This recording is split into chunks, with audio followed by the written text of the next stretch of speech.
Just me and God. Is it? Sometimes this phrase can be really helpful, and sometimes it can be hindering and can cause us pain. Or if we use it for another person, it could cause them pain as well.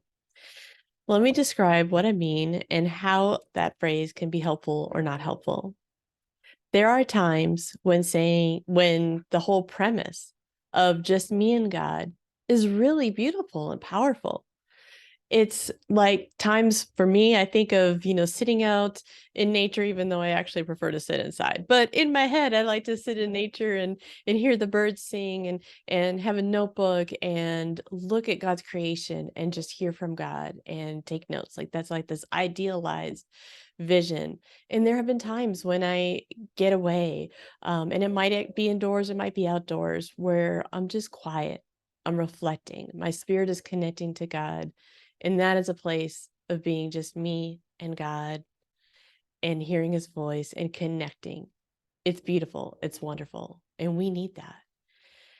At the same time, there are times when we use this phrase or this premise of just me and God as a defense mechanism, a way of kind of deflecting our needs. Typically, because when we've expressed our needs or tried to connect to other people, we've been shut down or they've been minimized. Maybe we've been dismissed. Maybe we maybe you've experienced neglect either in childhood or in your current relationships, emotional neglect, not having someone care about what you're going through. What do you need relationally? Do you need someone who can provide comfort, who can validate that your experience is real, that you're not crazy for feeling upset about something or feeling sad about something? Do you need containment for someone to hold space for the emotions that you have? These are needs that we all have. And when those needs go unmet, we can start to either shrink or rise up and kind of puff up. So we withdraw or try to fight for getting the needs met.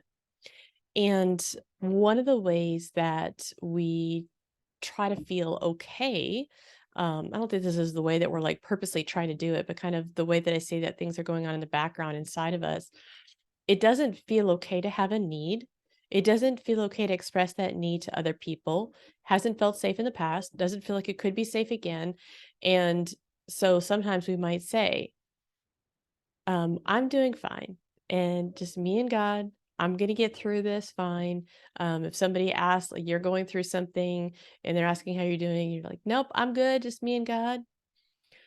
Or in other circumstances where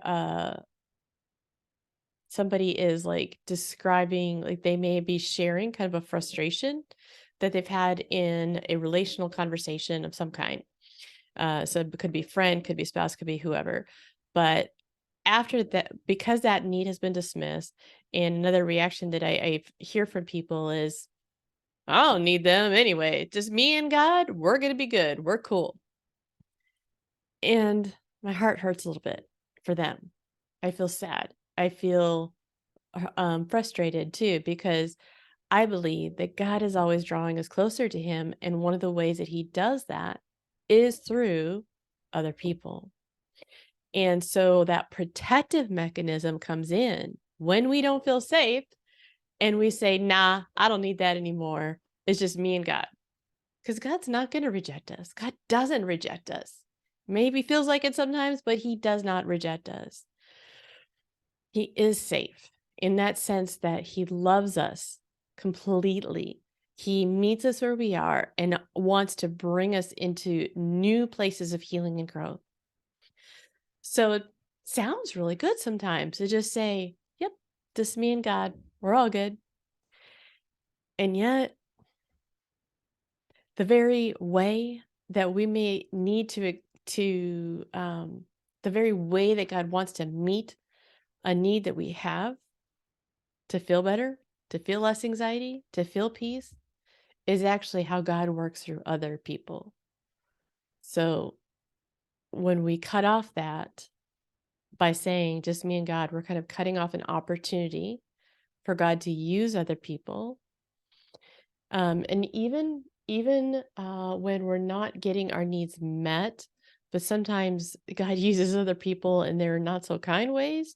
Um, we have a different experience with them where we show up and we can say what we need to say, for example, or um, recognize that in that exchange, we aren't as triggered as we used to be. We start having these new experiences.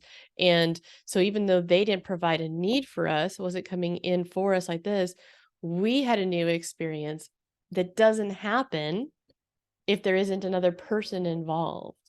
And so, I bring this up in this whole series of Oh, the Things We Say, because we're looking at phrases that are meant to be helpful. We want to be helpful for ourselves and for other people. But in the end, it actually keeps us kind of stuck in whatever challenge we're facing internally, hiding, hiding our real selves, hiding our needs, hiding our hiding ourselves from God and other people, and hurting. We can end up hurting other people when we say a phrase like, you know what, it just needs to be just you and God. Basically, telling them in essence, I don't want to hear your sad story. I don't want to hear your story about this. Just let that be between you and God. Okay. The reality is that person may not be able to have the space. They can't provide that containment. They can't provide that for somebody, but that need is still there. And God brings so much of what He offers through other people that does not take away from the times when just being alone with God is powerful, beautiful, soul shaping, encouraging, and nurturing. We need both. We need God directly in connection to our hearts and spirits, and through other people, which is part of His design. If you've been hurt by other people dismissing your needs, discounting your reality, and causing you to, like, where you start to shrink and you start to hide, my heart is with you. I know that feeling for myself, and I know that that can be really painful. And I know that God wants to bring healing to those spaces. So, my prayer for each of us is that we would be able to see the ways that God wants to show up, whether today it really is just me and God in quiet, reflective time, or and or it's through connections with other people, interactions and exchanges with other people.